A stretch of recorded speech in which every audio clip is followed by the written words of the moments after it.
RBI ने अभी अभी रेपो रेट पे फैसला लिया है और इसका सीधा असर आपके home loan EMI, FD returns और नए लोन लेने के प्लान पर पड़ेगा। आज मैं आपको पूरी तरह समझाती हूँ कि आपको क्या करना चाहिए। नमस्ते दोस्तों, विद शिक्षा में आपका स्वागत है। आरबीआई की मॉनेटरी पॉलिसी कमेटी, जिसे हम एमपीसी भी कहते हैं, हर 2 महीने में मिलती है और रेपो रेट डिसाइड करती है। ये वो रेट है जिस पे आरबीआई बाकी कमर्शियल बैंक्स को पैसा उधार देता है। जब ये रेट बदलता है, सीधा असर आपकी जेब पे पड़ता है, चाहे आपको पता हो या ना हो। सबसे पहले समझते हैं रेपो रेट काम कैसे करता है। जब आरबीआई रेपो रेट बदलता है, बैंक्स के लिए पैसा उधार लेना महंगा हो जाता है और वो कॉस्ट बैंक्स आगे कस्टमर्स तक पास कर देते हैं। मतलब लोन्स की ईएमआई बढ़ जाती है। जब आरबीआई रेट घटा देता है, उल्टा होता है, लोन सस्ता हो जाता है। इस तरह एफडी और आरडी के इंटरेस्ट रेट्स भी रेपो रेट के डायरेक्शन में मूव करते हैं, क्योंकि बैंक्स को डिपॉजिट कलेक्ट करने के लिए कॉम्पिटिटिव रेट देना पड़ता है। अगर इस बार रेट घटा है तो फ्लोटिंग रेट होम लोन वाले लोगों की ईएमआई कम हो सकती है। यहाँ एक इम्पोर्टेंट बात समझना जरूरी है। ये चेंज तुरंत नहीं होता।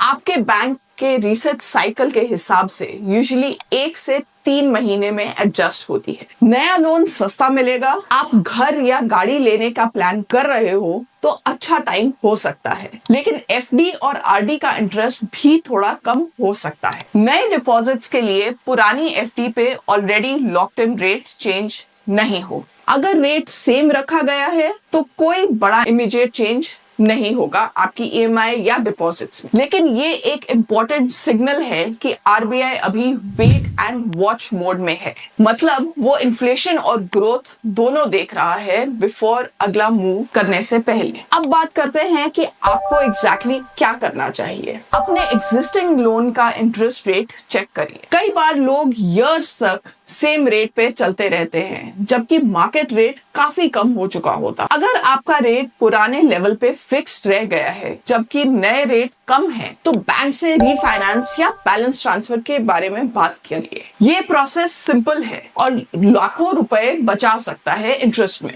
स्पेशली अगर लोन टेन्योर लंबी बची है। 2, अगर आप एफडी खोलने का सोच रहे हैं तो रेट साइकिल देखकर टाइमिंग डिसाइड करिए। जब रेट्स हाई हो तब लॉक इन करना फायदा देता है, क्योंकि वंस आप एफडी करते हो, रेट पूरे टेन्योर के लिए फिक्स हो जाता है, चाहे बाद में रेट गिरे। अपना current home loan rate check करने का सबसे सिंपल तरीका है अपने बैंक की नेट बैंकिंग ऐप में लोन डिटेल्स सेक्शन देखना या कस्टमर केयर को कॉल करना और पिछले 6 महीने का रेट हिस्ट्री पूछना। अगर आपको लगता है आपका रेट मार्केट से ज्यादा है तो नेगोशिएशन का पहला स्टेप हमेशा अपने एग्जिस्टिंग बैंक से बात करना है, क्योंकि वो अक्सर नया कस्टमर खोने से बचने के लिए रेट मैच कर देते हैं बिना बैलेंस ट्रांसफर की जरूरत के।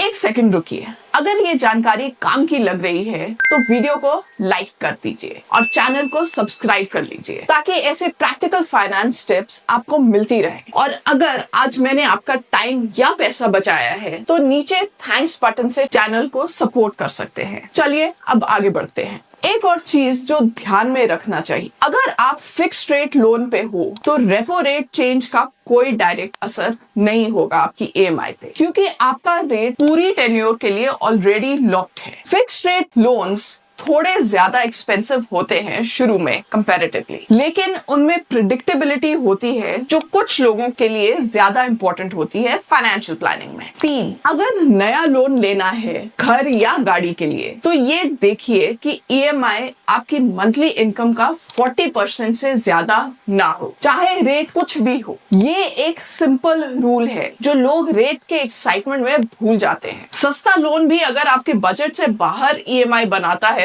तो वो प्रॉब्लम ही है। 4, अगर आपका कोई पर्सनल लोन या क्रेडिट कार्ड का आउटस्टैंडिंग है हाई इंटरेस्ट पे, तो रेट कट का फायदा उठाकर उसे कंसोलिडेट करने का सोचो। कभी कभी एक लोअर रेट पर्सनल लोन लेकर high interest credit card debt clear करना ओवरऑल इंटरेस्ट कॉस्ट कम कर सकता है। एक और चीज जो लोग मिस कर देते हैं, कॉर्पोरेट बॉन्ड्स और डेट म्यूचुअल फंड्स का परफॉर्मेंस भी रेपो रेट से जुड़ा होता है। जब रेट्स गिरते हैं, एग्जिस्टिंग बॉन्ड्स की वैल्यू बढ़ जाती है, इसलिए कुछ डेट फंड इन्वेस्टर्स को इस पीरियड में अच्छा रिटर्न दिख सकता है। ये डिटेल एडवांस्ड है, लेकिन अगर आप डेट म्यूचुअल फंड्स में इन्वेस्ट करते हो, इसका ध्यान रखिए। याद रखिए, रेपो रेट एक बड़े मैक्रो फैक्टर का सिग्नल है, लेकिन आपका पर्सनल फाइनेंशियल डिसीजन हमेशा आपकी इनकम, गोल्स और रिस्क कैपेसिटी पे बेस्ड होना चाहिए, सिर्फ न्यूज हेडलाइंस पे नहीं। कई लोग रेट कट की खबर सुनते ही बड़े फाइनेंशियल डिसीजंस ले लेते हैं बिना अपनी सिचुएशन देखे। ये सही अप्रोच नहीं। रिकैप करें तो रेपो रेट बढ़ने से लोन्स महंगे